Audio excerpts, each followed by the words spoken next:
Welcome to J is for Justice podcast. If live breaking news and following true crime is your thing, then please consider subscribing to my channel. And if you like what you see in my videos, please consider giving them a thumbs up.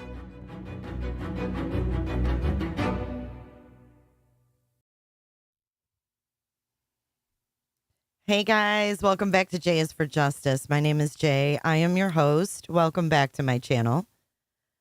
If you guys have been following this Caleb Harris case, let us know in chat, because I had not until TikTok Tony came on the scene.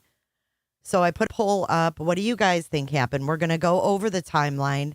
And I found this interview with Jennifer Coffindaffer from a month ago. Or wait. Yeah, 1 month ago. This was on April 4th. And this was pre-recorded and then put out on her channel. Welcome in. Hey, Jess. Hey, Jammers. Welcome in, Blank. Blank says other thinks an overdose. Interesting. That's a really interesting theory. So what we're going to do first is we're going to talk about who's on panel. In the middle, we have Randy Harris. That's Caleb's father. He is a co-worker of Tony Mathis. And Tony became involved with Caleb's case and set up the GoFundMe. And he said that was his first time ever doing something like that. If you caught my live earlier and you're following the Sebastian Rogers case, Tony was on TikTok a couple nights ago. And he said that Caleb's father, Randy, called Caleb's roommates and had them start, quote, tidying up his room before his mama got there. Then Tony went on to say that the grandmother was cleaning. And a girl said, yeah, my grandma, she stress cleans too. And he said, oh, she was stress cleaning. All right. It was the tone. It was weird. And it made me want to look into this further. So let's get into, first part is going to be the timeline of his disappearance.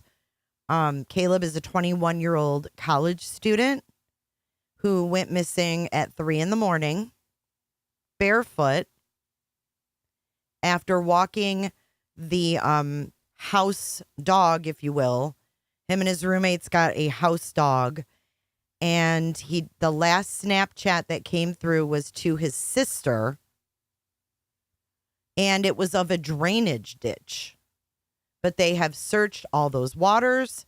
They have had dogs. They've had the whole 9 yards, and they have not found anything. His car's behind, his wallet, his keys. But his phone is missing. His phone is missing, Lisa. They don't have his phone. But they do have his MacBook and his iWatch. So let's get into the timeline first and hear about what happened.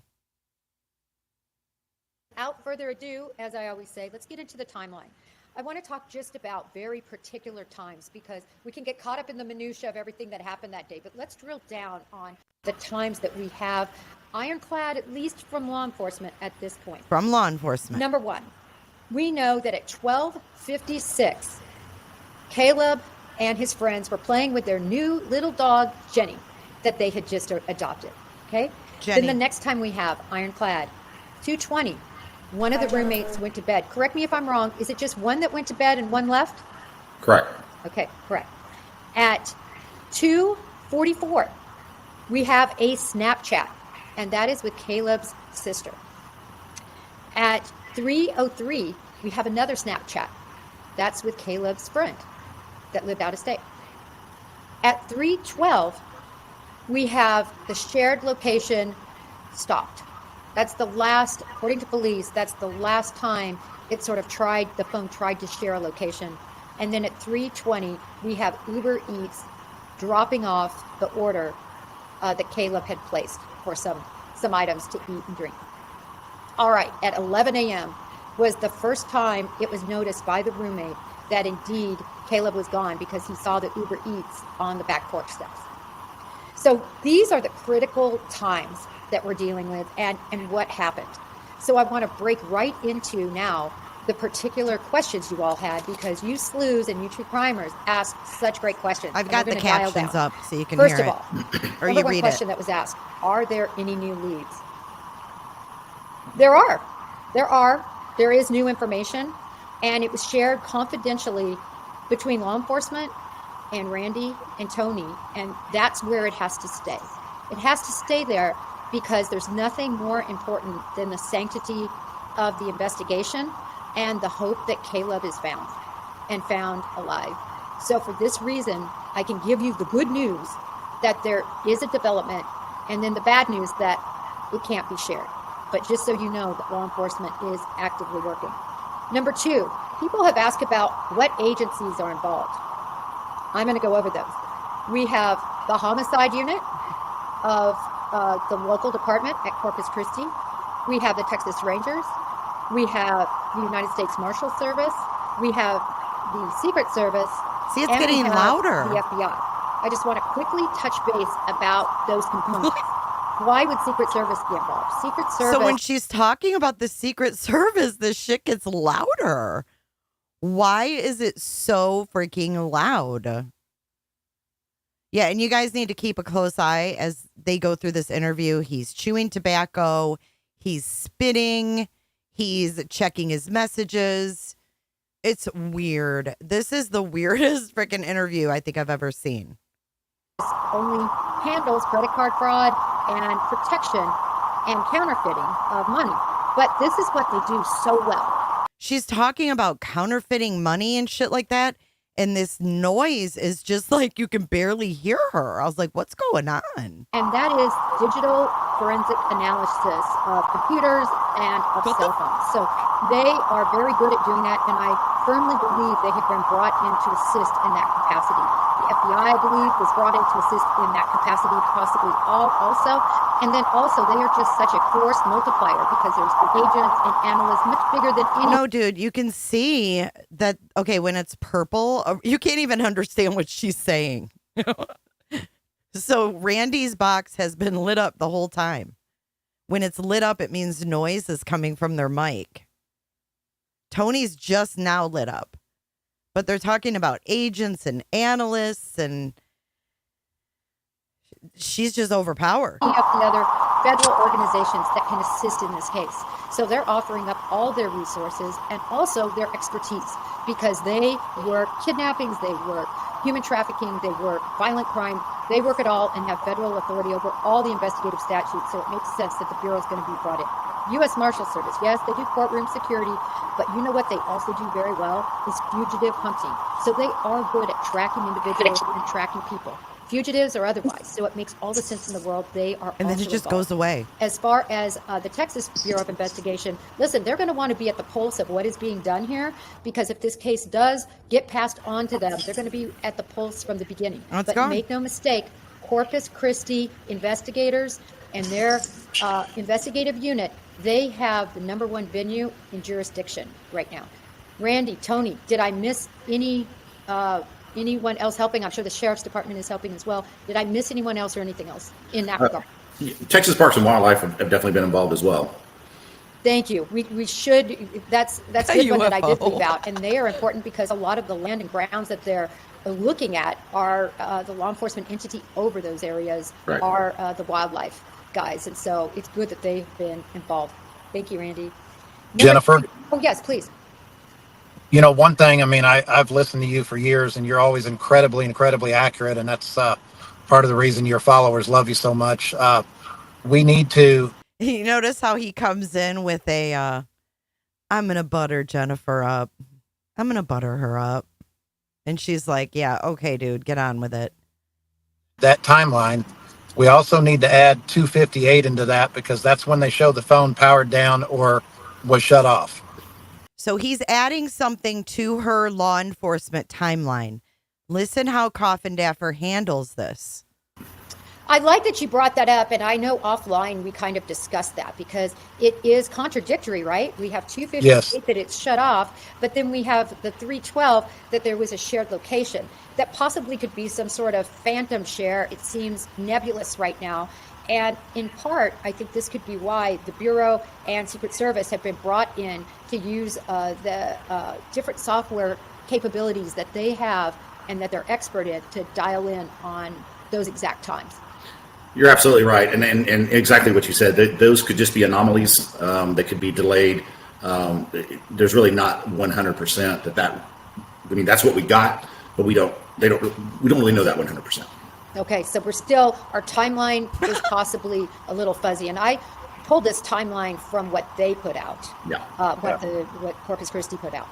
All right, so good note for all of us to dial back into as the case develops that time may be a little off. All right, question 3. Did they use dogs initially? Yes. That's just a hard, fast yes. I saw photos of those dogs. I know they used the dogs. Any elaboration there, Tony or Randy? Okay. Tony is totally disengaged. He's got a lip full of dip, and he's totally disengaged. We're talking about dogs searching for this man's son, right? So she says, yes, the dogs were there. First thing. Well, what's interesting is that Jennifer says she had a buddy in the FBI that was in the area and that she had him go over there and take pictures of the scene to see what was going on. And yes, he says he's the project manager. That's what he calls himself for Caleb's dad. I can't think of anything. I mean, they used cadaver dogs as well as bloodhounds. All right, the scent dogs. Do you know what they used from Caleb to give to the dogs for the scent? We went into his apartment and there was still a lot of clothes like jackets, hats, shoes, things like that. So mostly they got off of his hats and shoes and things like that. They had pretty good resources for doing that. And did the scent dogs track anywhere beyond the threshold or beyond the bridge or any place that was unknown? Yes, they did. Based on the anomaly of the after 3 a.m. pings or whatever they were, they did go to another location, and which is within a square of what we've all been looking at from a ground search capability. And they worked quite a few of those fields as well with two of the best dogs you can get out of Beeville Correctional Institute with the warden. So he says that they did pick up a scent outside of where his last snap was. So his last snap to his sister was on this like bridge thing, and it was like a, thank you, Youper. Thanks for not being a silent watcher today. And I love Michigan. Thank you. Linda, you're so sweet.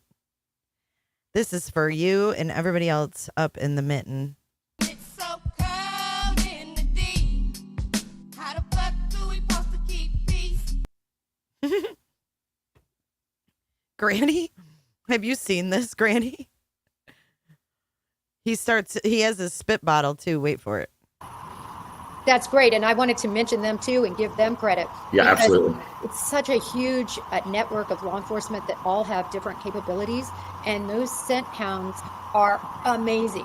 Their tracking skills, obvious reasons that they would be attached to a correctional facility. It's very interesting. Did they actually denote hits, or were they a little bit iffy hits? They didn't get anything. We were delayed a little bit in getting the bloodhounds in, and so quite honestly, it was a very active scene, and with a lot of kids coming in and out, myself, it was kind of a Grand Central Station. So that's what Tony said, that they ruined the scene. as wonderful as they are, it was probably tainted by the time we did get the bloodhounds in, and they just weren't able to pick up anything. Yeah, and But Tony said that Randy had the roommates clean everything. Why would he say that? it's so difficult. I always tell people that dogs are amazing, no matter whether you're talking cadaver dog or a scent dog or a Yes, dog we to love the help dogs. apprehend somebody. They are amazing. Drug dogs, bomb dogs. I have so much respect, but they're like people. They get tired. They work better under different, a set of conditions than other sets of Here conditions. comes the white noise attack Certain again. scents can be muddled, and it is a shame, I will say, quite frankly, that they were brought in late into the game, and that that scene was, I don't know if I want to use the word contaminated, but rather that it was less able for a dog to collect the scent by the time the dogs got out there. So that is quite disappointing, and hopefully did not alter the course of the investigation too much. But I'm disappointed to learn this. Did they search water? I'm going to answer that as yes, because I know for a fact that I saw people out there with wetsuits near that drainage canal where that little bridge was. When I say I saw that, an FBI buddy of mine, we were new agents together, he happened to be in that area right when the news came out, and he You can't even hear her. and went out there and took pictures just to see what activity was occurring with law enforcement. And so I was very happy to see that they were searching all those waterways. But that comes with a caveat, and that is, I don't know how thorough or how many waterways have been searched and how many square miles, if you will, it's been searched. Randy, Tony, any feedback there? Tony, I'll take this one. I've been on the ground with since day one, and even the day it happened, immediately we had lots of students involved, and with drones and kids just going all over the place looking, physically looking, and that was kind of the kickoff of it. Even close friends and roommates grabbed waders, and there was a report maybe he was out by Mud Bridge. So 2 or 3 hours later, they're out there walking in the mud with waders on, searching for their friend. Beyond that, it was a massive water search as well.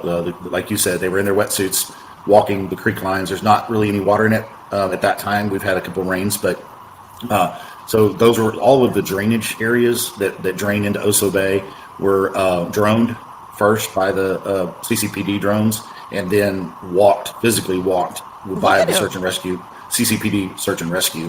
What was that? What's this weird thing he's doing with his jaw? He does this shit a couple times, and I'm like, what is he doing? Watch him. Going all over the place looking, physically looking, and that was kind of the kickoff of it. Even close friends and roommates grabbed waders, and there was a report maybe he was out by Mud Bridge. So 2 or 3 hours later, they're out there walking in the mud with waders on, searching for their friend. Beyond that, it was a massive water search as well. Like you said, they were in their wetsuits walking the creek lines. There's not really any water in it at that time. We've had a couple of rains, but so those were all of the drainage areas that drain into Oso Bay were droned first by the CCPD drones, and then physically walked by the search and rescue, CCPD search and rescue, including a couple of tunnel drains that are 1.5 to 2 miles long, pitch black. The drones went through first, and then they actually walked them. So there's been a lot of what we consider water searches. They actually scuba dove a lot of the bridge pylons that go over Oso Bay, and then we've had additional volunteers with airboats working with the search and rescue. And really the biggest thing, as far as the amount of territory we're able to cover, we were blessed with a dear friend that provided a helicopter, and that was amazing, because we could do things in a helicopter that no one person can do.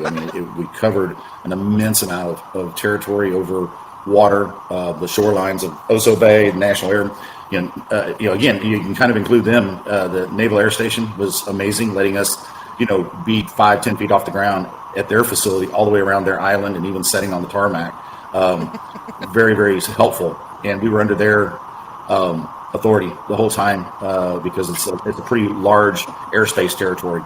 But we went up Oso Creek, over to the power plant, down the National Seashore, areas that you just wouldn't be able to explore with just a Can't search, sit ground still search. either. All this information is so important because I think it really puts the spotlight on. Y'all, is that his air conditioning? Is that his air conditioning or what? You guys think it's bugs? He can't sit still. I mean, Randy has been laser focused. He is, talking to Jennifer. He's giving her all of the resources that they were going through to find his son. And what is this dude doing? Flung. He just Tiffany. How much was done, how much was searched, and yet still no clue, no sign of Caleb. And I think that that's very noteworthy. Have any of the larger bodies of water that are further away So rude. been searched to your knowledge? We did Texas Parks and Wildlife did run over all that. Also, the Coast Guard. The Coast Guard came in the second day, and they did heat, thermal imaging around the whole area, and then around Oso Bay, and then out to the National Seashore. And then when we got the helicopter, we also went. If you're local, you kind of understand the bay system, the intercoastal, out to Packery Channel, up to some of the fishing holes, and then down the National Seashore, and then back up both sides of the, say, Baffin Bay intercoastal areas, south of Flower Bluff, and then all over Flower Bluff, inside of Flower Bluff. But the waters, and actually all the way over to the Lexington, over on the other side of Corpus Christi. That's great. That's just such great news to hear, because I think obviously when you're conducting an investigation like this, it's two-pronged. One prong is the investigative side, looking at that media, interviewing witnesses, trying to figure all of that out. But the second part of it, which is so important early on, is the searches and how complete they are and who is doing the searching. And so I'm happy to hear it's the coasties and it's the wildlife folks and it's law enforcement supplemented by students and by volunteers who care and are going to really work hard as well, but they need that leadership there. So I'm glad to hear that it was that extensive. Well, and we've actually had, on top of all that, a volunteer group out of San Antonio Search and Rescue, and then we had Texas Search and Rescue. They were there immediately. They were invited, by CCPD, and then we had EquiSearch come in. But by the time we were able to get EquiSearch, there was so many more authorities already involved that they came in. They looked at everything that they could do, but the ground searches wasn't tapering, but it just wasn't conducive for them. So EquiSearch came in and looked at everything and did not search. That says a lot. For those of us that have followed the cases that EquiSearch gets involved in and doesn't get involved in, that's really interesting to me that they did not. They went and looked at everything. Oh, yeah. You're talking to an ex-FBI agent and you're supposed to be whatever you call yourself, and you're spitting and looking out the window and have your AC blaring, dreaming about TikTok time. Mm-hmm. Yeah, no, EquiSearch is great, and those other two entities that you mentioned, definitely want to give a hat tip to them. It's amazing, I always say this, for all the evil people in the world that do egregious crimes, there's 100-fold amazing people that help, that come to the rescue, that don't go to work, that will do anything to try to help in cases like this. And it's certainly happening. And I'm so appreciative, because I do feel like that when it comes to the media spotlight and the social media spotlight, that because of the timing of Caleb going missing and Riley Strain going missing and Sebastian Rogers going missing, that his case, except for on Cuomo, that his case was definitely not as well publicized, and certainly we're going to do a change. We're going to do everything we can. I know I've seen so many people on social media now that are making this case a priority, and I'm so happy to see this. This is a 21-year-old young man with the rest of his life ahead of him, a student, and so I'm hopeful that there can be a positive news in the future. I'd like to add to that too. Our family and friends from New Braunfels really came out in droves, and the next day they had a prayer vigil at the church, and then it was just a mass caravan down here of family, friends, church friends, extended family, extended. Look at this. He's talking about vigils and all this shit, And the dude just completely drops. Completely drops. Tic-tacky. Tic-tacky. Tic-tac. Tacky Tony.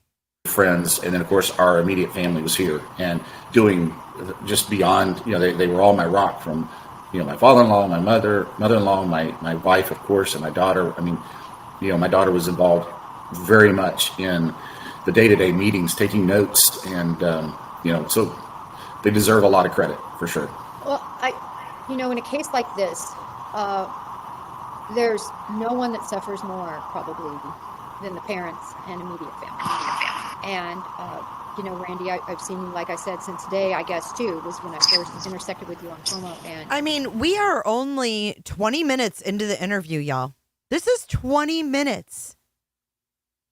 He couldn't wait to chew. He couldn't wait to fuck with his phone.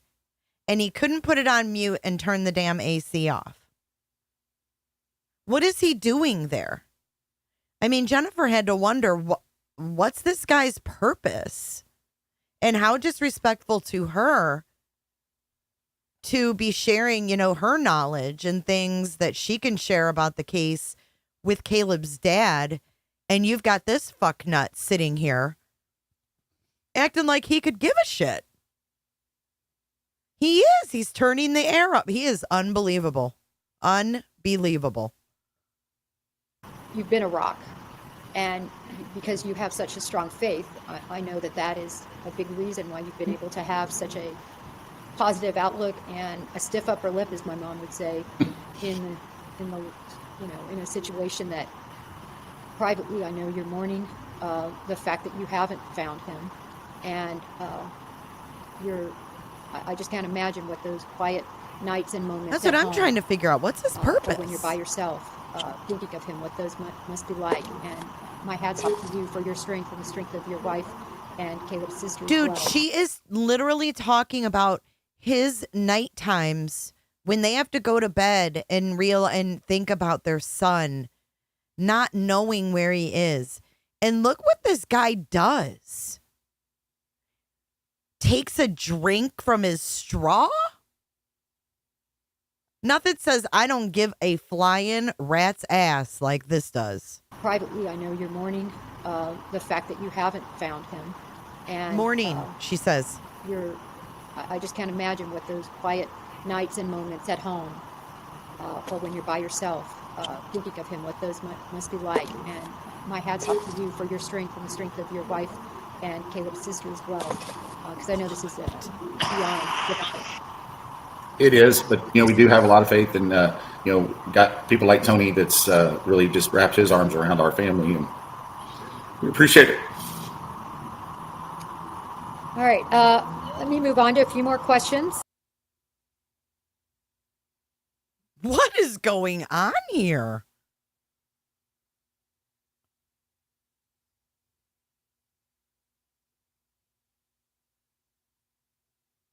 I've never seen this guy do a good interview. I don't know who's saying he did good interviews.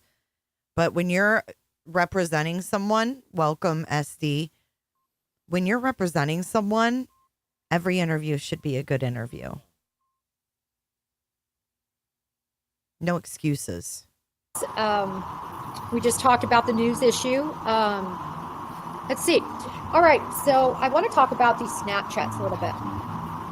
You okay, Randy? Yeah. And you and I had offline, Tony, Randy, and I had talked offline about these snaps, because my question was, with Snapchats and with communications as a whole, right? Sometimes you text and everybody's asleep and you just want them to see it the next day, or it's nothing really important, or you're passing time, and even people silence their phones so you don't have to worry about disturbing.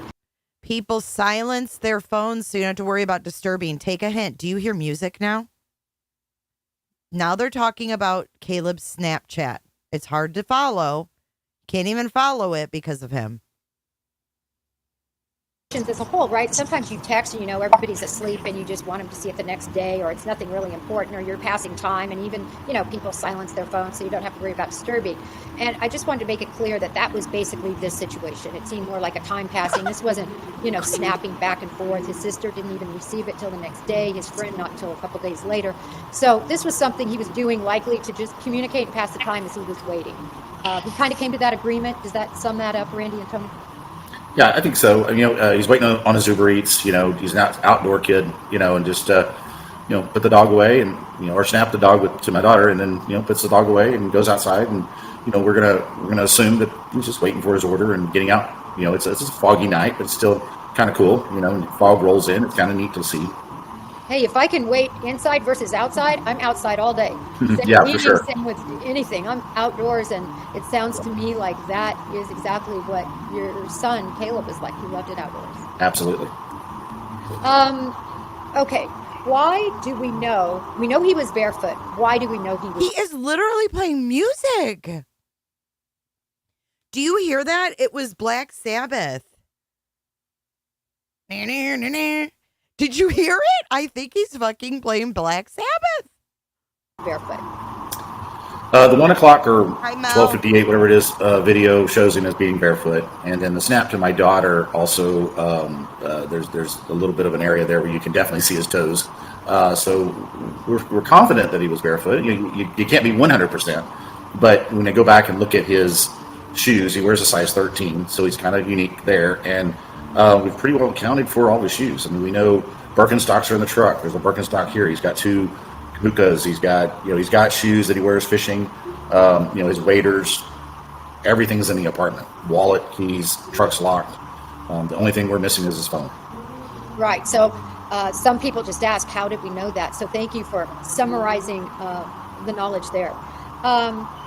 So a good question that came in was, there was a request, quote unquote, by the family to expand the search area. And we talked a little bit offline about that, but would it be, can I suffice it to say, and feel free to expand if you would like or not, suffice it to say that in case there's other sightings that could have occurred, you wanted to make sure that the area was expanded to include places where possible sightings could occur, did occur, may occur. Does that pretty much sum up why you all just wanted that area expanded a little? Yeah, absolutely. We don't know where he is, and if he was taken, then we hope he's here still, but we're not. We don't know that, and so I think it's critical that even today we have teams out, San Antonio, Austin, New Braunfels, of course, all this area here, Ground Zero, all the way out, just flooding anybody and everybody that will listen, and going through a drive-through, grab a brochure and hand it to them, and asking for that support and post the reward flyers. I don't like how they talk like salesmen. And I'm not, trying to throw shade at the dad or anything, but I worked in sales and I handed out brochures on the fucking daily. Like, my whole trunk was brochures. So I get the verbiage, but if my son's missing, I don't think I'm going to relate the same type of flyer to the things that I hand out at work as brochures. I mean, maybe I'm just picking it apart too much. Let me know. Do you think I'm overthinking that? Because it just rubbed me the wrong way. And I have no idea why he's there. He's just sat there. He said one thing, he tried to schmooze Jennifer Coffendaver, and she was like, yeah, okay. And then he tried to insert something into her law enforcement timeline, and she kind of was like, okay, I guess the timeline's fuzzy. She just kind of blew it off. Just all over. I mean, if he was taken, we don't know that he's still here. So he could easily be in another state. And so we've reached out to a lot of corporate businesses as well that we're hoping will come online and allow their franchises to post pictures of Caleb. I mean, the bottom line is, and I'm only going to digress to this for a very specific point. I've done it before. But for the Bethunes, Gabby Petito likely wouldn't be found. And but for social media and the picture of that van being broadcast, Lima Charlie, throughout social media and mainstream media, the Bethunes likely wouldn't have even seen it and knew there was any relevance to go back and look at their video footage. And there are so many people who aren't newsies and aren't true crime that have never heard of Caleb, they never heard of Riley, they never have heard of Sebastian, they haven't even heard of Gabby Petito, and that even now. And that's why it is so critical that his face and name be blasted, because the person that might have seen him doesn't even know they saw anything important. Sure. And we're getting some reports, from other states and other cities that we're checking out immediately, and we've asked people to definitely call the tip line, because then we can do that if it's a definite sighting. Somebody says, "I see." Call the tip line as he spits. Oh, cold call sucks.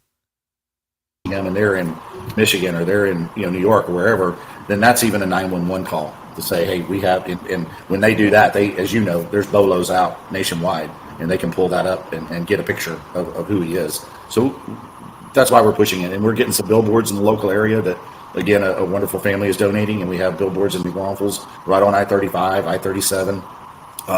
Anything we can do to get his picture out there, and of course get the reward out there as well. And I just, as a side note, I just want to say, and Randy, you mentioned it early on, you've been out there searching from the get-go. This is your son. There's nothing more important right now. To me, just to see that heartfelt sacrifice and all the other people that are willing to get out there, we just need to proliferate this story so it can touch the right people that might have that clue that brings Caleb home. Yes, absolutely. Thank you. Okay, we had a question about, was it normal for him to say, take a stroll at 3 in the morning? I think we've made it clear that he was with buddies. They were celebrating this dog. There might have even been beverages and so forth consumed. And nevertheless, he had decided to order Uber Eats on this particular night, something that he normally ordered. So we want to make it clear just to the audience that it wasn't that he's normally talking about Sunday night at 3 a.m., but rather it was normal in this situation because he had placed at Uber Eats and they had a new dog. So all of these circumstances, and by the way, the dog, they didn't get to the house until about 11. Is that right? 10:30 or 11, yes, because he was playing a video game with one of his friends in Colorado, and instead of they really don't like. He was playing a video game with one of his friends in Colorado.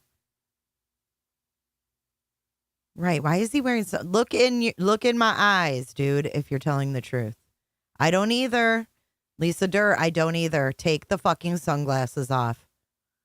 Like doing the whole chat thing on video games, so they would normally just use their phones, put them on speaker or whatever, and play video games. So he was, as I was tracking his phone the next day, I noticed the number. Okay, I'm gonna call it. Or I punched it in my phone and realized it was his buddy out of that he grew up with, out of Colorado, and it was in my phone, so I knew exactly who it was. And he was playing a video game for about 71 minutes. And then, so if you look at that timeline, that was probably, they quit playing when the dog got there. Right. And that makes a lot of sense. So, in other words, their night was a little bit more delayed, and it was more festive on a Sunday night. Than you guys, he's listening to Up on Cripple Creek. She sends me if I spring a leak. She mans me. That's the song he's listening to, Up on Cripple Creek. What's weird is that later in this interview, he says what Caleb's songs, Carry On My Wayward Son by Kansas. And what was the other one he says? Dust in the Wind. He says that Caleb liked Carry On My Wayward Son and Dust in the Wind.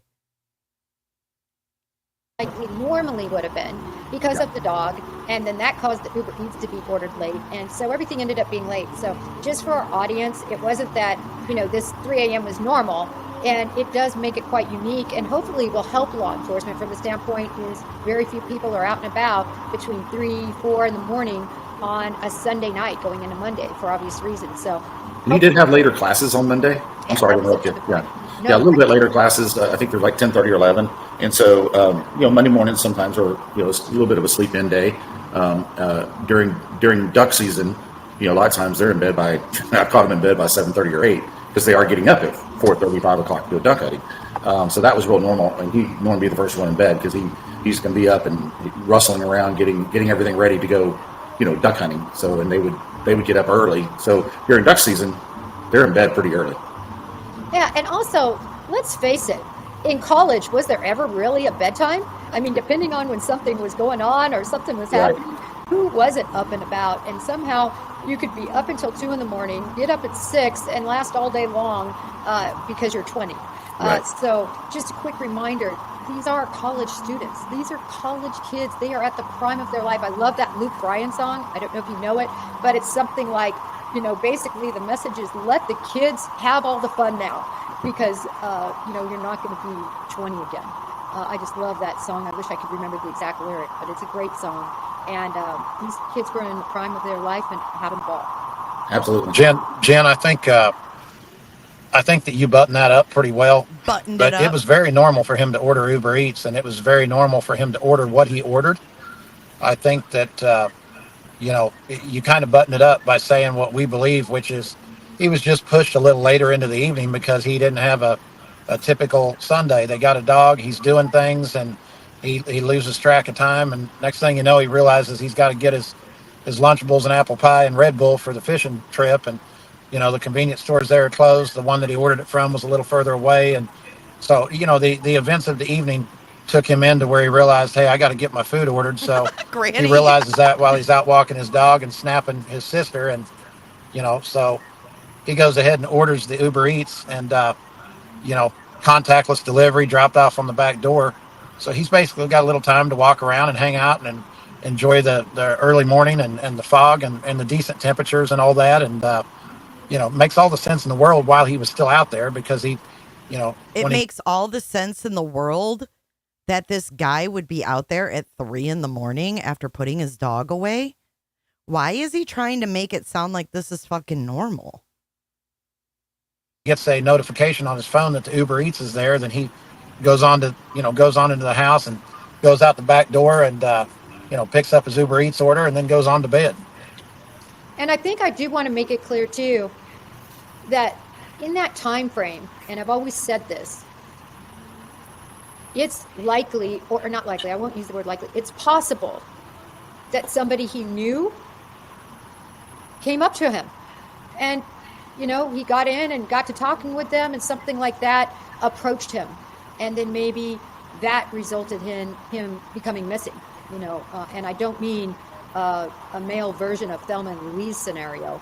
I mean a scenario where he wouldn't have wanted to leave, but he did leave. So Yeah, I think at this point there's a lot of potential situations on the table. I mean, there's some that are off the table as well, but I think that there's got to be several scenarios on the table just because we know so little. yeah, you're right, and that's how law enforcement works, is backwards, process of elimination, and they are clearly in the middle of that. All right, let's move on to a few more questions here. There was a question about any bank activity. Did he make any big withdrawals? Was there anything taken out of his account leading up to Tony this evening? shakes his head no. That was the first thing I looked at.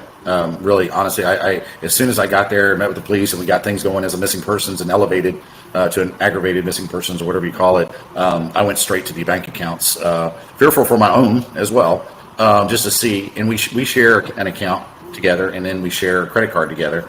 And so, I'm checking those, and there was nothing even remotely questionable on any of the bank accounts, credit cards, anything. Of course, I had his wallet, so it was kind of like, okay, I've got his wallet, so he didn't have anything, and he really didn't have access to cash. And it's just credit card, debit card, normal, stuff like that. Any cash that he would have would be, generated from me slipping him a 20 when I'm down here working, or mom or Nana or something like that. But it wasn't like he were giving him $600 or something like that. It was never anything like that. It's just typical mom and Nana and Pop and myself, hey, here's $20 in case you need something extra or whatever. But he's a college student that we're still funding, and quite frankly, we wanted him to focus on school, and so he just doesn't have, he's not working or anything like that. He did work at a movie theater last year, and that's always been brought up. Gosh, these kids are out till 2 or 3 in the morning. Well, working at a movie theater, yeah, he would get home at 1:30 or 2, which was just normal. Right, but back to Tony's point about sort of checking the boxes and checking off what happened, that would incline a person to believe not necessarily a robbery. Obviously, the wallet was left behind, so He's still nothing got could have music been playing, taken guys. to utilize these accounts, but we know many. Y'all, that music is him. And I can't tell what song it is now, but he's got music playing in the background. He is 20. Caleb is 21. And really quick, I want to read you the Carry On Wayward Son, and you're going to hear him mention it soon. But this is the lyrics. Now, hear me out. I'm not going to sing it. I'm just going to read it. Carry on, my wayward son. There'll be peace when you are done. Lay your weary head to rest. Don't you cry no more. Once I rose above the noise and confusion, just to get a glimpse beyond this illusion. I was soaring ever higher, but I flew too high. Though my eyes could see, I still was a blind man. Though my mind could think, I still was a madman. I hear the voices when I'm dreaming. I hear them say, and then it's the chorus again. And then the second verse is, masquerading as a man with a reason. My charade is the event of the season. And if I claim to be a wise man, it surely means that I don't know. On a stormy sea of moving emotion, tossed about, I'm like a ship on the ocean. I set a course for winds of fortune, but I hear the voices say. The lyrics are weird, just like Chris Proudfoot with Survivor, Eye of the Tiger, Pearl Jam with Jeremy. It's weird. Cases where individuals are taken and they're And everybody knows the song. Obviously, it's a classic. But when you hear the lyrics actually read, when someone mentions them, when it comes to a kid that went poof in the middle of the night with no shoes, it's a little odd. forced to go to ATMs. They're forced to withdraw There's money. the yawn again. That's a very usual occurrence if somebody is taken for that purpose. Sure. So I think we can at least sort of check that off the box that scenario would likely not have taken place since all the funds are intact. Yes, I just had a friend that had that happen to in Las Vegas. Exactly. Yeah, It happens Awesome. so often. Yeah, he almost lost his life. He was given a drug in his drink. He's by himself, and word of warning that very much Wait. happens. And he was chased, and Who what was they did. drugged and chased? What? Okay, so they're talking about cartel, and she's like, really? That really is not really a scenario. If somebody is taken for that purpose. Sure. So I think we can at least sort of check that off the box that scenario would likely not have taken place since all the funds are intact. Yes, I just had a friend that had that happen to in Las Vegas. And yeah, It happens so often. He had a friend that happened to him in Las Vegas. Isn't that one guy on TikTok from Las Vegas, that old guy? Anyways, he had a friend that was drugged in Las Vegas. yeah, he almost lost his life. He was given a drug in his drink. He's by himself, and word of warning that very much happens. And he was chased, and what they do is they chase him, get him, and then they start going to all the ATMs and taking money, and then leave them for whatever. And that was definitely a fear, because I have a friend that just happened to. Right. It's like, it's good to start checking things off, I think, too, for you as a father. Yes. And once we can check those off, then, it starts narrowing down the possibilities. We had somebody ask about, could he have been taken by cartels?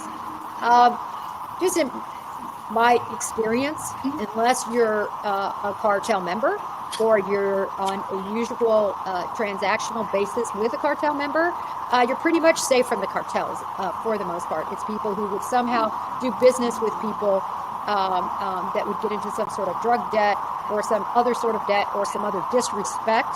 Sometimes it's just disrespect, or there's something to do with a woman oftentimes.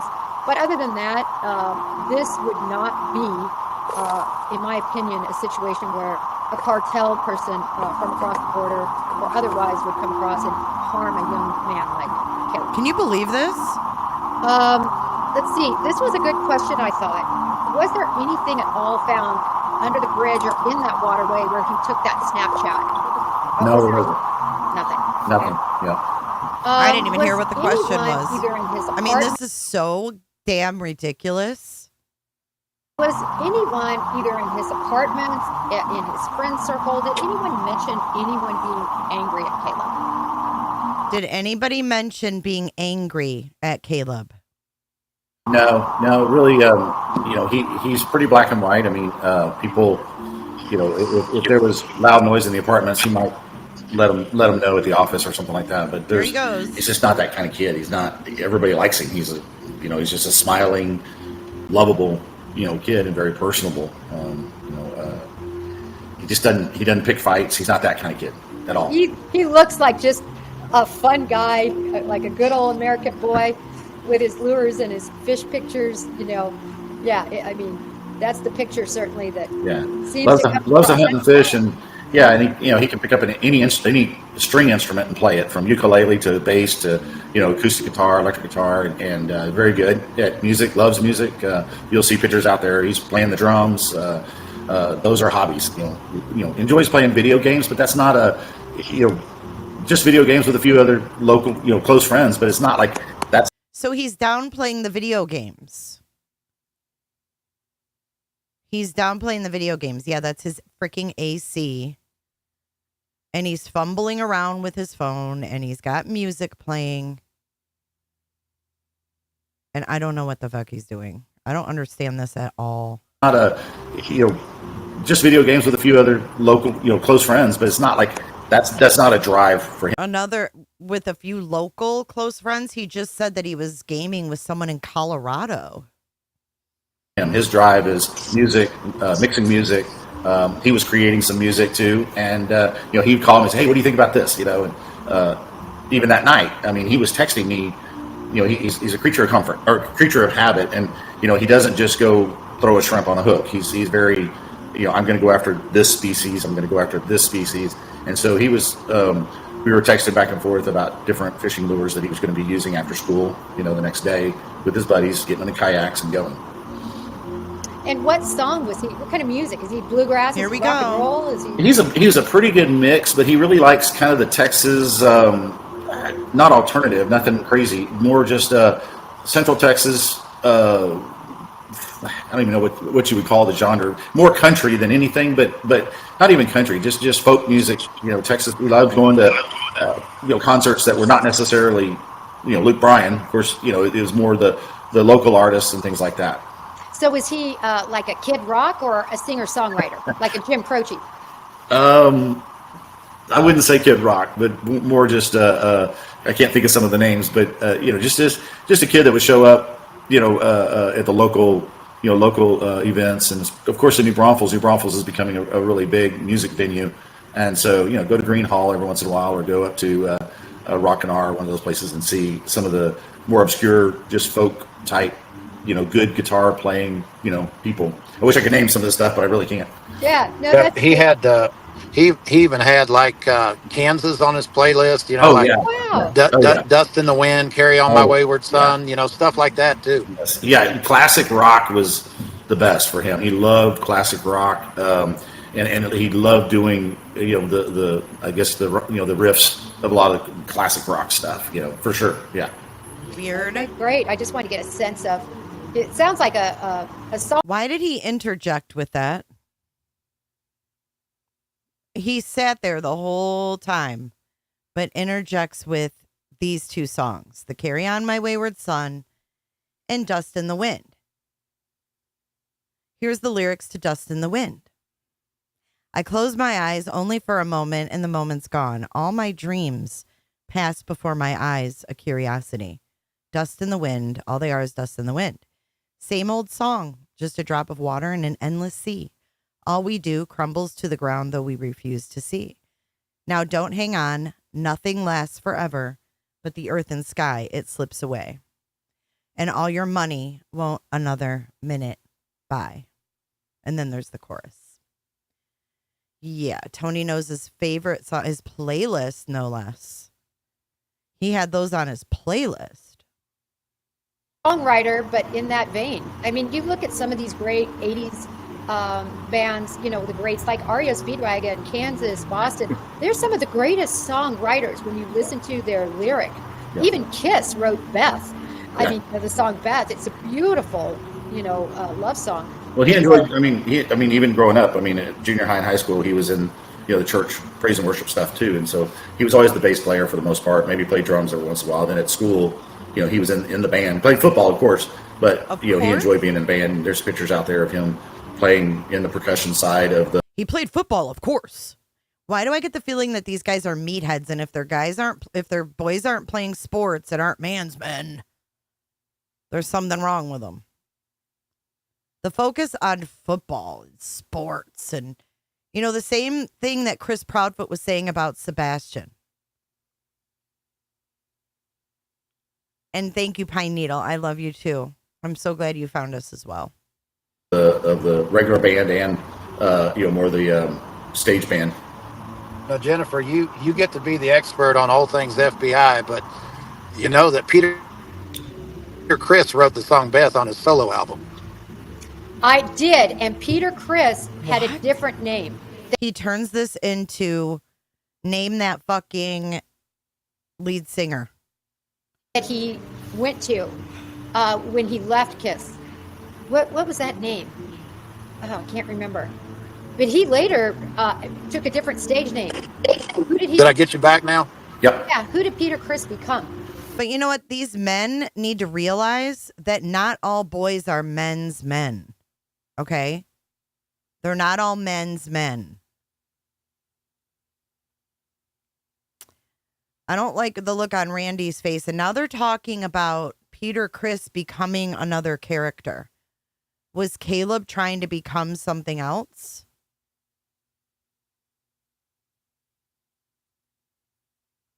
I mean, we're in a world now where people can change their gender. I'm not saying that this is what happened, but we have a very religious family and something that is shared with law enforcement between the dad, Tony, and law enforcement that no one else knows. And then I noticed that they talked about his clothing and his room being cleaned up and his shoes and his clothing. Bing bang. I mean, if you have a really religious family, they're not going to even understand that. No, she's still searching, Lucia. It's weird. Just the little vibe I get. So let's listen to them talk about Kiss. But he later took a different stage name. Who did he? Did I get you back now? Yep. Yeah, who did Peter Criss become? Yeah, Peter Criss went off on his own when they split up, and he wrote the song Beth on his own. Right. Yeah, that was my point. Is some of the greatest singer-songwriters are rock and roll artists. Oh, 100%, yeah. Yeah. Yeah, I just had to make sure. I had to make sure you weren't stepping into the world you didn't know about. Oh, well, I love 80s. I was at REO last night. Watched REO and Cheap Trick. Step into a world you don't know anything about? No, there's something more to the story. I mean, people don't just disappear. Yeah, so I was looking into this earlier, and it said on Reddit that he was on male M4A. And I think it's male for anything or anybody. Yeah, he is. And then Tony saying that he had his roommates clean up before his mama got there.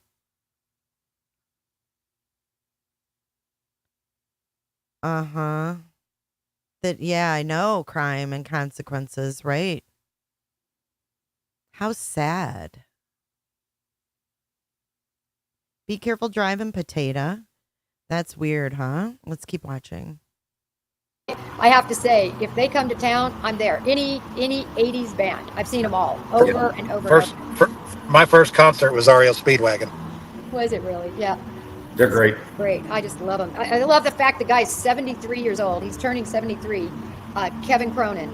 And he is still a great singer. No, he can't carry those huge notes, and he knows it. So he's actually changed the music. That any high notes, he's just dumbed it down and still made it beautiful. But And I mean, Kiss wore makeup and stuff.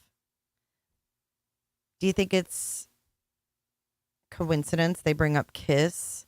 I mean, Kiss were like risque back in the 70s, right? Being like cross-dressing rock and roll band. But they were still successful and they were still good. And I don't know.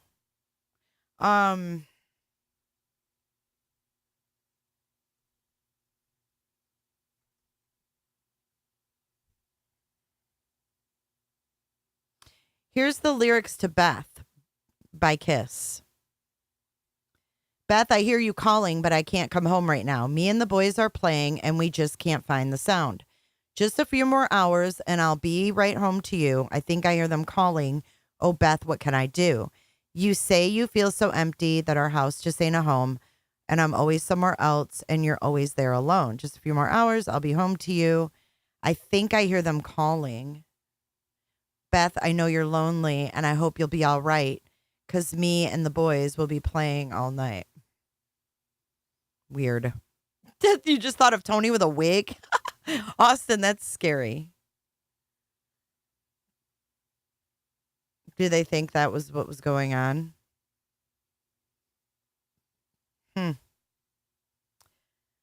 It does matter, baby girl, because people don't just vanish. So a lot of things matter, and family dynamics definitely matter when someone goes missing. The music has everything to do with what they're talking about, in my opinion.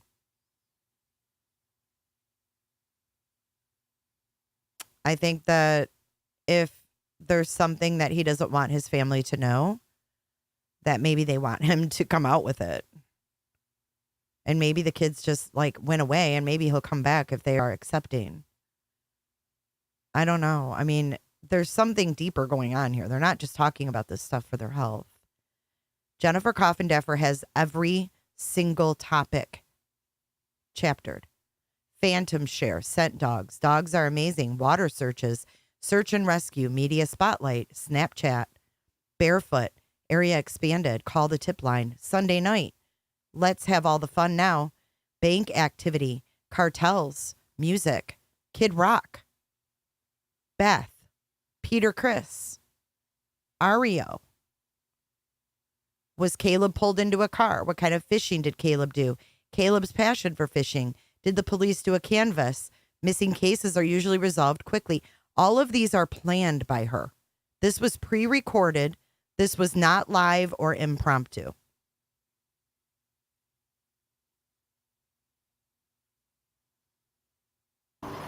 we digress. Let me get back on track. Somebody asked here, and this is an interesting question, and it's something we've been skirting around, and that was whether he got into a vehicle. And I, from an investigative standpoint, I think, and this isn't, I don't go with gut feelings. I know a lot of people say in my gut. I don't really have those. What I have is facts from cases you see in the past, and then if you start seeing those patterns on a case, you can use that as experience. You guys are both in the heavy machinery industry, so every time, whether it's, and I know nothing about this, whether it's an operation or whatever it might be, you can tell by certain areas that particular instrument is going to do good in this area as opposed to not this area. What I guess my point is on this, I just think he had to have gotten in a car. I might be wrong, but yeah, I would say that. I would say that we don't. Obviously, we don't know what we don't know, right? But it's not logical to believe that he just disappeared on foot. I mean, it doesn't make a lot of sense. There's a lot of parts of this that don't make a lot of sense, but I would say if we were going to talk about one thing that we're fairly confident of, we don't know if he got in a car or he was pulled into a car, but we believe there was a car in play. I think we're safe there. Yeah, that's agreed. All right. Somebody asked about a visit. So a car was in play. They don't know if he was pulled into it or got into it. Visitor from Colorado. I just know he was playing video games with his buddy in Colorado. That's the only Colorado nexus we have, correct? She brought up the video games in Colorado again. Yes, that's Yeah. correct. It was beginning of spring break, so yes, his friend from Colorado was going to come down, and then a lot of kids they were just preparing for spring break. So yeah, they were looking forward to being here.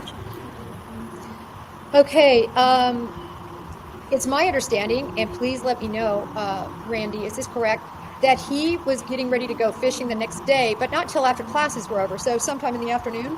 Yes, ma'am. Great. And what kind of fishing was he going to do? They're mainly focused on redfish and trout, speckled trout, and they, depending on, like even that day, Sunday, he had been just wade fishing with a close friend and his girlfriend, the friend's girlfriend, just wade fishing up Wilson's Cut, which is kind of in between Corpus and Port Aransas. It's kind of one of their favorite spots to go. You can go out a channel and then you can turn and go into Pink Shack Cove, and it's a real pretty area of the bay because you've got some deep blue water as well as real shallow water. But again, focused on mostly trout, speckled trout, and reds. And is this something, this fishing skill and love, did he learn this from you?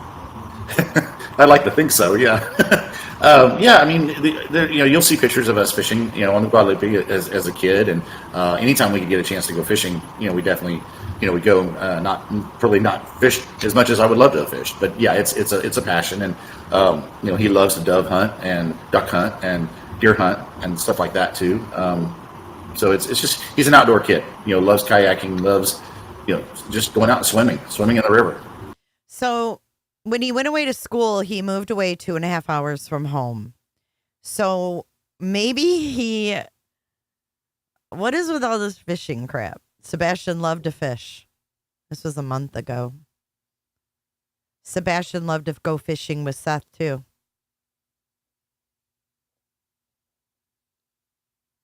But then Seth said the kid didn't go outside other than to put the trash in the trash can when he was at his house. He at first said, yeah, he changed his story about that because he said he didn't play video games and didn't have internet. And then he said they went fishing, and then it turned into, oh, he stayed up all night playing games, but if he had to get up the next day, it was on him. So Tony came out on TikTok the other night and said that Randy Harris told the roommates to tidy up Caleb's room. He said it was nothing nefarious, but that before his, quote, mama got there, he needed to tidy up the room. And then he said that the grandmother of Caleb was cleaning.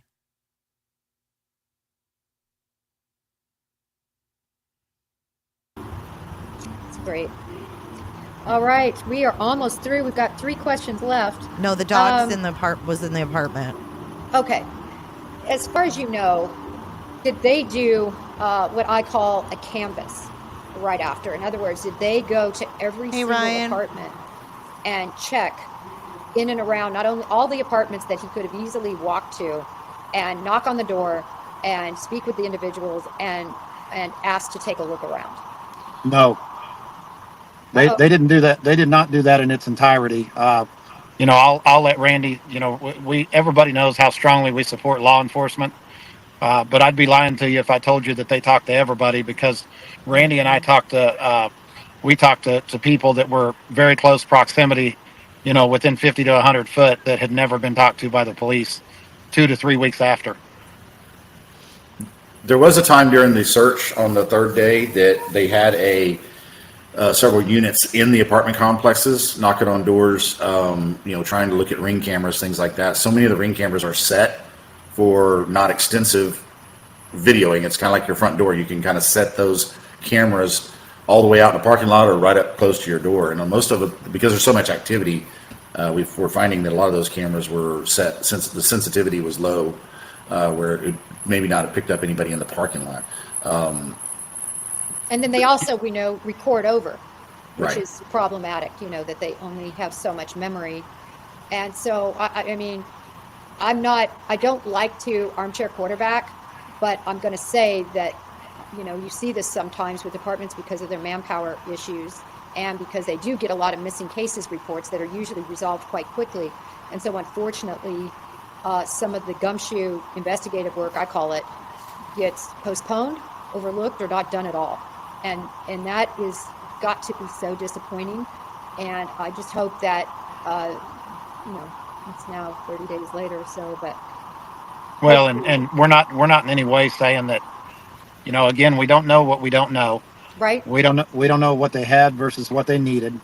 Um, we just, from my perspective, we had a friend that he grew up with that lived right across the parking lot, and you know, I felt like he should have been talked to for two reasons. One, his proximity, and the other is that he had a very long life history with Caleb. Now, I can armchair quarterback to your point, and I can say, if that were me running the investigation, if there was people that lived there that I didn't touch, I would keep going back until I touched them. But again, maybe they determined quickly that the apartment complex and the people in that complex were not of interest. And we've learned, Randy. Hold up. So Caleb went away to college 2.5 hours away. And a family or a long time childhood friend lived in the same complex. So did they go to the same school? Or did said friend move there to be near Caleb? Like, was said friend also a college student? Because it was an off-campus apartment. You know what I'm saying? Who's this friend? And he says that they weren't questioned. He and I together have got a little uptight about things at times, and then we sat down and talked to him, and we learned that there's a reason what we think is important is not important. I mean, I think that. So what we've kind of figured out is that we either have to have faith in the job they're doing or we don't, and if we do, and we do, and so if we're going to have faith in the job that they're doing, then we have to let them do their jobs, and we have to just kind of know that the fact that it seems important to a civilian may not mean it's important to an expert investigator. Yes, I love what you're saying. I love that you're supporting this investigation. I think that that's crucial. I think it's crucial because it also will give them confidence to keep you up to speed. The last thing they want to hear is just say at some point they shared something with you, and then they see you blabbing something that they didn't want shared. That would just be poison for the relationship between you and law. She said blabbing something that they don't want shared. Now she's talking about law enforcement, but there's also secrets that Caleb's dad doesn't want out. Law enforcement. Right. And so, and being on the other side for so many years, a lot of times, you're following the facts and the clues. And if the facts and the clues are leading you this way, you're not going to waste important time and resources going the opposite way. So I get that. I'm just telling you from an investigator, I'm doing that in minute one. I'm lining everybody up, and we're going to go to every door, and we're knocking on every door, and we're asking permission to search, period, end of story. That's what I'm doing. But that doesn't mean that I know why they didn't do that. So Right. We'll leave it at, let's keep the confidence, let's keep the faith, and keep being a partnership, right? You need Absolutely. social media partnership, family partnership, because at the end of the day, nothing matters but finding Caleb. Right, and they know that. I think we were very Great. very clear with them yesterday that, and they don't have a problem with media at all. They want the media exposure. They really want that because that's part of what's going to help find him. And so they're 100% on that. And like Tony said, I mean, we back the blue 100%. I'm even part of an organization where we train first responders. So it's near and dear to my heart as well. That's great. I'm so glad to hear that the relationship is good and that it is strong. And that's going to be nothing but, I think, positive for the case to move forward. Ring footage. I find it curious, and again, it might be something we just don't know, but that ring footage caught the kids playing with Jenny the dog at 12:56, but then seemingly no ring footage has caught anything else. Is that your understanding, or do you think there might be more that's known that you all don't know? It is our understanding, and there's several explanations for that. The sensitivity, if he would have walked, out his back door, it's plausible that it didn't pick him up with the sensitivity turned down. I don't necessarily. I'm not necessarily on board with that. I'm more on board that, he went out the front door when he went to walk the dog Thanks, by Esther. himself. If he had plans to go out the front of the apartment complex, which obviously he did, the shorter path there is to go out the front door. And unfortunately, there were no ring cameras out the front door. The only cameras that were out there were the apartment cameras, and they're not functioning. And that is so very disappointing. Exactly, Leopard. Just Yeah, they take would've- away yeah. from all of this for those who have students in housing like this, that's off campus, that's private. And by the way, it looks like an amazing off-campus housing facility. I mean, this isn't just for the audience, and I posted some pictures on Twitter. This is nice. It's great that he was in this safe and nice area. But I will say, boy, as a parent, make sure that you call the apartment complex and that their cameras are functioning, because unfortunately, college-age students are such a target for bad things, whether it be robbery, whether it be, sexual assault, whatever, the list goes on. But those cameras become the eyes of justice, and without them, it just becomes a big question mark. Actually, I'm going to call my daughter's apartment complex when we get done here and make sure their cameras are working. Absolutely. Yeah, that would have, him going out the front, what we call the front door, there's 2 cameras that could have clearly seen him, and then a third going out of the gate or out of the little small gate that's there. And again, the gates weren't functioning correctly either. Yeah, and Nothing you and I was talked about that functioning offline, correctly. Tony and I, and such a perfect storm for circumstantially for this to cause this mystery. All right, we have one more question. Let's see. Somebody mentioned this, and I'm not sure where this is coming from, and I look forward to you guys straightening this out, that supposedly there was a vehicle that left that was caught on camera. The vehicle. It might have had to do with the roommate or the girlfriend leaving, not Caleb's girlfriend, but the girlfriend of the roommate. Do you know about that, or is that the vehicle that some people have seen on camera that they're concerned about?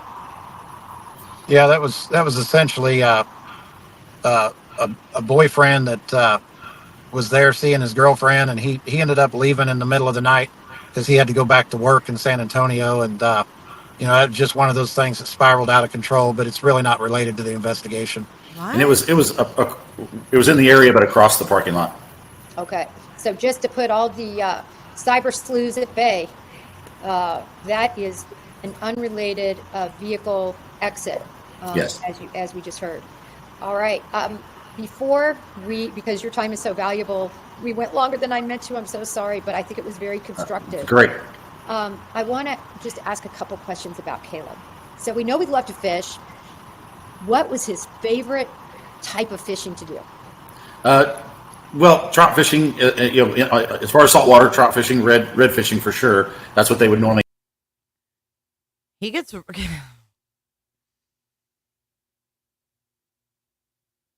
I'm not buying the fishing. I'm not buying it was his favorite thing to do.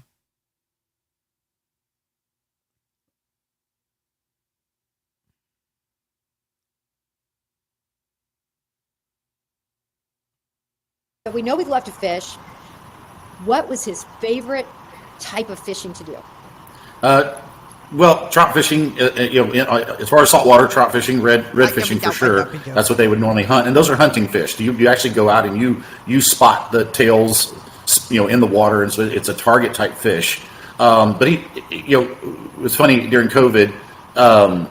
All the boys had, we shut down the school. You had to work remotely, and we've got some great video actually on YouTube of a lot of these kids that he's grown up with. They would. My wife is a school teacher, so they were always, having her help teach them during COVID, and they would come over to the house and finish school, and then they were out on the Guadalupe River fishing. And that there's actually a really good video out there of the boys, when they were junior seniors, out there fishing on the Guadalupe and catching. Guadalupe's unique because they actually stock rainbow trout, and They stock it. I never knew that. Yeah, one of the only rivers in the state that can handle, that's cold. It's 68 degrees, and so it can handle rainbow trout. So that's always a big thing to go fish rainbow trout for sure. Well, New Braunfels, one of my mentors, first name Marty, I won't give out his last, but he lives right on the Guadalupe River, and his daughter and I were very, very close. And I always loved going over to their house and Sure. getting in those inner tubes and going up and down that. Guadalupe was pretty special. So I'm very familiar with that area and all there is to do. And I just can picture Caleb out there fishing with his buddies in the Guadalupe. It's just pretty That was their social distancing. yeah, with COVID. So just two more questions, and then we'll let you go. But I wondered if you could share with us kind of one of your favorite Caleb stories. It can be funny, it can be a dangerous story, it can be April Fool's. What was your favorite story? There's so many because he's such a fun kid. He's just always outgoing and really fun around the family, and it's hard to just pick one story. I mean, even he's real close to one of his uncles, and he got a brand new trash can, and so he's like, let's fill it up with water, and I can jump in it, and that's when he was like 10 years old, and there's another funny video. He's kind of got an engineering mind, and that's what he's just got that engineering mind, and he got the idea he's going to build an air gun and for his darts, for Nerf darts, and that air gun would blow anything that Nerf's ever developed. I mean, it's a little white PVC. He cut all the PVC. He cut all the everything. It's got an air pump on it, and you could shoot a dart and you would never see it. I mean, it was gone. So that was always fun stuff. He loves to hike. Go out and hike with his sister. His grandparents took him on a senior trip where they did a lot of hiking and jeeping and all that kind of stuff. So He told the first story from when he was 10 years old, and now he's talking about the grandparents taking him during his senior year. So yeah, family dynamics are very important. So like if he wasn't getting along with his family for some reason during high school and he was living with grandparents, I don't know. They're not really clear on it. To come up with one story is hard because he's just so much fun, and he is. I mean, he's a blast to be around, and quite frankly, the most recent thing would be going to Trout Fest just a couple weeks ago, and then Friday and Saturday before he went missing, he invites his mom down to hang out. I don't like it. I don't like it.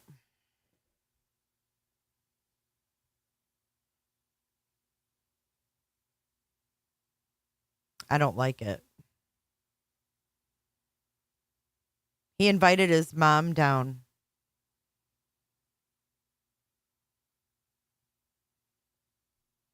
And hang out with the roommates. Go look at the fishing spots. Go eat at some of the fun restaurants down here. So there's that kind of bond relationship between mom and sister and grandparents, and just that we could tell a million stories. I mean, just from snow skiing to just anything.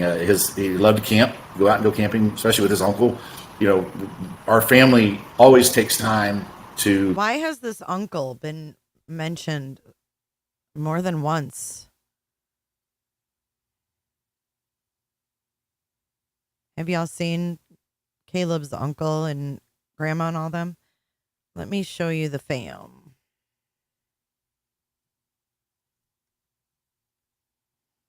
Uncle's always there too. Not that there's anything wrong with that. I'm just saying. Here's a family photo here. But where's the one? They all were on Nancy Grace. But man, the audio was horrible because they were sitting so far away from the mic.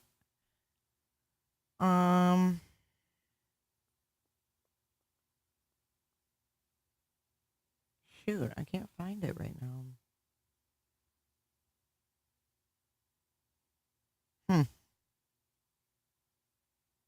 Yeah, I can't find the picture I'm looking for right now.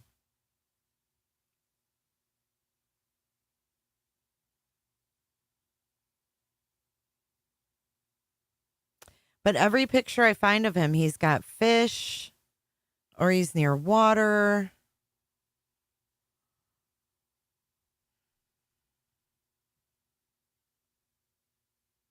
Yeah, they're very, very religious.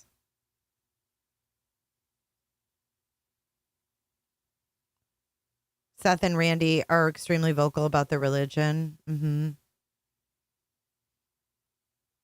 I mean, in this day and age, could these boys have been, you know, keeping, how they really truly felt a secret? Because look at his dad talked about him playing football, of course. Look how young he was when he played football. This, I have to say, was not his, this was him when he was young. Like, all right, this is what I have to do. I mean, one of my boys liked playing sports. One of my boys didn't.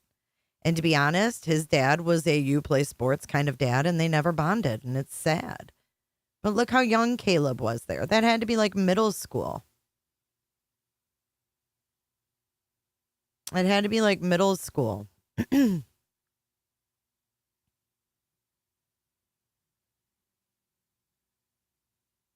Oh, here's the picture with the uncle. Here it is. Okay.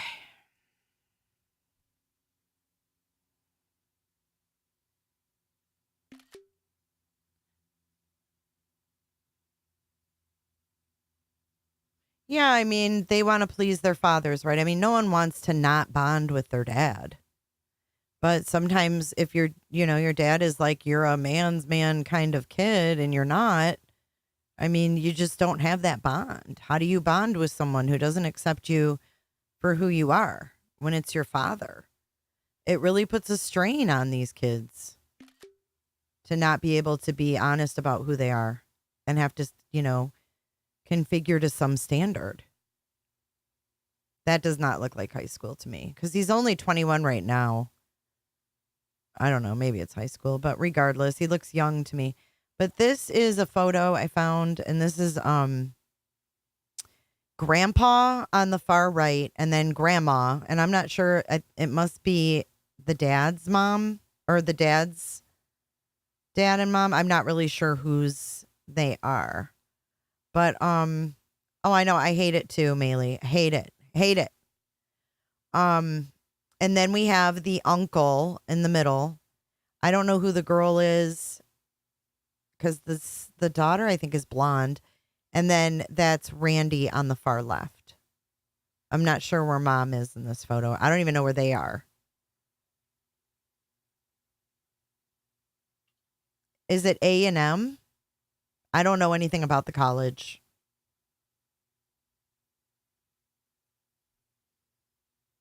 But this is the uncle that he liked spending so much time with that his dad's talking about. Okay, let's keep listening. We're almost done, and then we're live again tonight at 7 p.m. Do special doing call-ins. Things for our kids, to try to expand what they like. I mean, I've taken my daughter fishing, and she absolutely loves it. And it's kind of funny. Every time Caleb would take her fishing, she would catch bigger fish. She would outfit them. Of course. That's what always happens. Beginner's luck or women luck.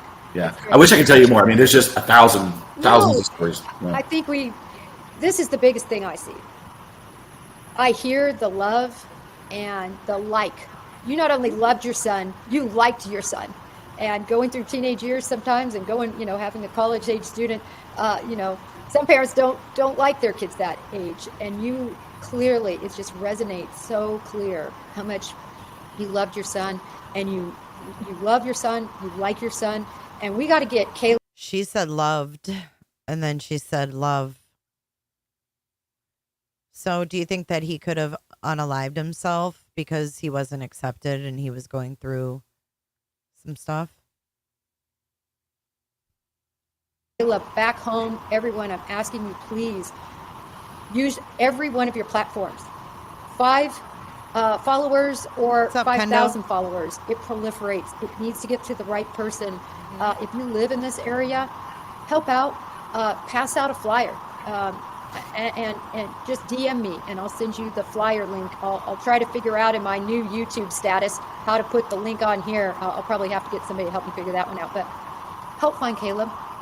And to you, Tony and Randy, I'm so sorry to spend so much of your time. I think it was constructive and my heart goes out, but I feel that nevertheless there is a lot of hope, and we'll just keep plugging along and we'll get his name out there. I want to say thank you. The way that you've done this interview is extremely professional, which you are, and it's such a breath of fresh air to really explain where we're at and where we feel. And I really, from the deepest of my heart, I appreciate the way that your professionalism and what you do. It means a lot.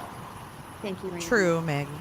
Tony, thank you for all your help, for being, the rock that Randy needs right now, and the amazing professional liaison between media and law enforcement and others, to be there for him, to be a second set of eyes and ears and a second mind. Thank you, Tony. And Wouldn't have it any other way. Randy, I know we'll keep in touch. Tony, I know Please. we'll keep in touch. I care. I'll continue to advocate.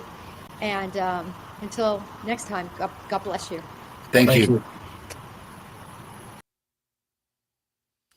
Well, I hope that you guys learned something from that. I really am confused. If this was, online hookups that are risky, did it end in a bad way because of that? You guys have been voting in this poll, and my choices were: do you think Caleb ran off on purpose, was abducted, had a mental health episode, or other? And I understand there's no evidence that he unalived. There's no evidence that he did anything.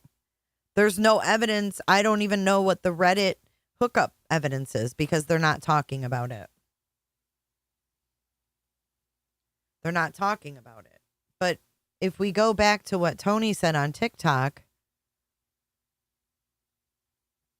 and give me a second, I'll pull up what he said. It blew my mind, and it actually made me want to check out this case, because I was like, what's he talking about? The father had the house cleaning, had them clean the house, and the roommate's crying, and it's like, what's the roommate crying about? Like, what's going on here? It just doesn't make any sense. There's some stuff we don't know here. I think it was in this live. Hold on.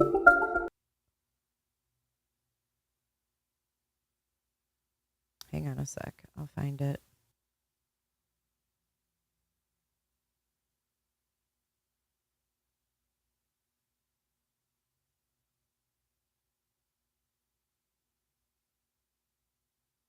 Shit, I don't know where it is offhand. I'm terrible at this, you know what? There's been too many lives, but Tony did say on the TikTok, if you guys remember what live it was, I'm just mind blown. Like, I heard what you guys are saying too. You're like, why is everything that Tony's involved in turn out weird, Okay, here, I think I found it. Egley, Dirt from the murder case. Okay. Do you remember who she is? Well, you know what? Wait, I don't know if that's it. That's Motor Mouth.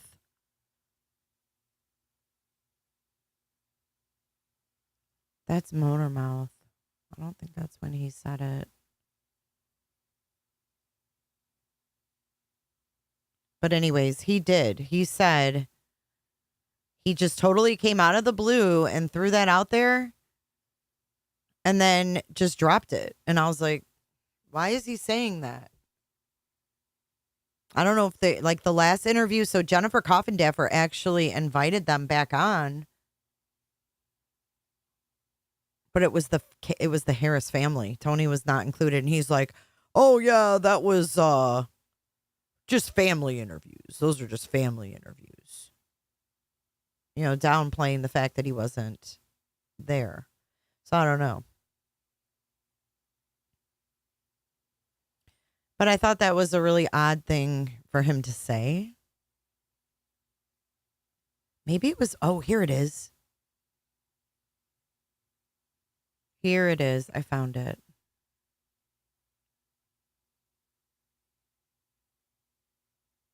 Hold on.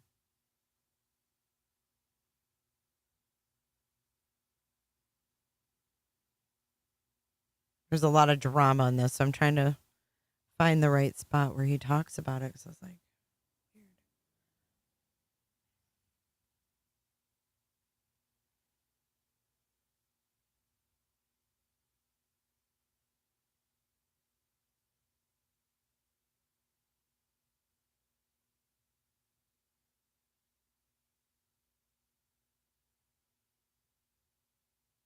Oh, now we're Don't these other delete that. people? That's what we are? Okay, family, but this is not productive. This is exactly what they're. Okay, wait a minute. Enchanting was in their chat last night. Don't delete them. They clearly tell me in the comments when I ask about Sebastian updates that this show is about bullying and not Sebastian. Oh my God. And Tony's just sitting there with Sebastian's face. That's messed up. This isn't long, guys. I think this is where he says it. Gypsy, I did see that you said Stephen Crabtree wasn't working with Tony and crew, but he was in a box with them last night. In a box? So he was in a box. All chummy again. So these people can't even keep their ass straight from their head. They're hoping for, and that's what can't happen. Like, everyone up here is capable. Well, I'll speak for myself, Ocean, Chase, sister. Adult conversation. We're glad that you're here and to hopefully get like productive. And so that's all that I want out of this. And someone that's sat here on these lives with Chase and Ocean for a long time. Yes, I want this garbage to end. I do. Huh? Did he drop off? Supermon. And Tammy, I do want to say, just so that you're aware, nobody really here has ever said anything bad about you. In fact, I don't think he's even on here. And if he's not on here, I am not watching this mess. Jennifer or two Jennifers. This girl's crying or some shit. I don't see him. I think this is just a bunch of women. So I guess when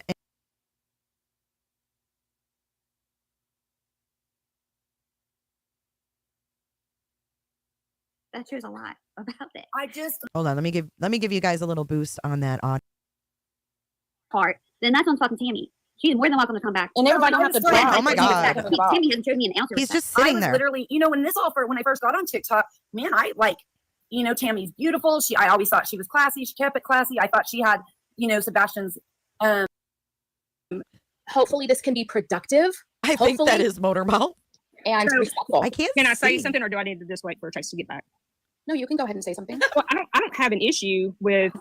I don't know where the issue even I can't became tell who's an issue to begin with, honestly. And family and Tennessee and Sister Sledge and do we need all them in the box with Chase and you and I?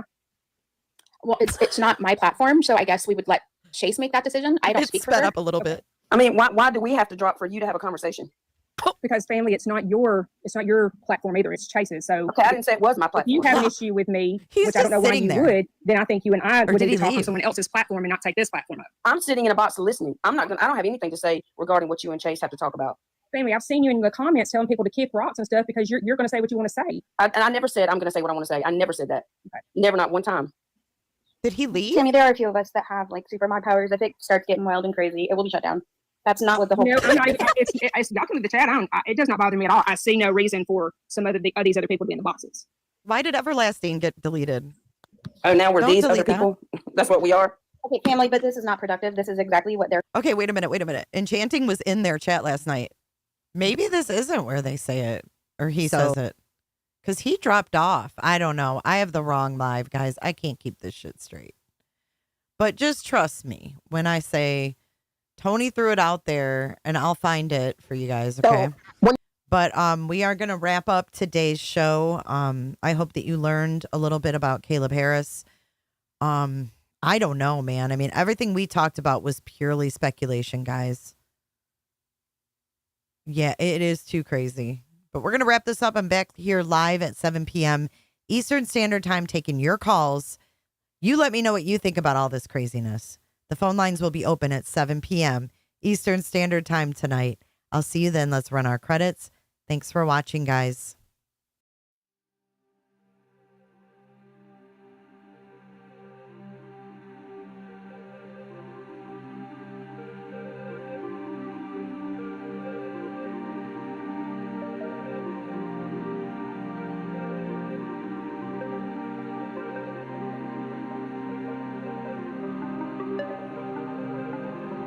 Thank you so much for watching. If you enjoyed this live stream or video, make sure to give it a thumbs up and hit that subscribe button so you don't miss out on my latest content. Want to take it a step further?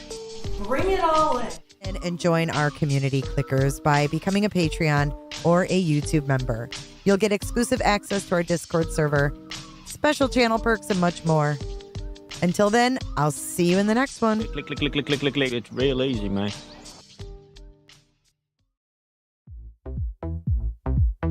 Is one Jennifer or two? I don't give a damn. I don't really care. I About you and your problems, I don't give a damn. You talk way too much, I have heard enough. About you and your problems, I don't give a damn. I don't give a damn. Why you got yourself? I don't give a damn. It's in the morning. I don't give a damn. You wanna be with me. You wanna feel something real, but I'm feeling differently. You're making plans to get to friends, but don't wanna face the fact. I ain't got time for that.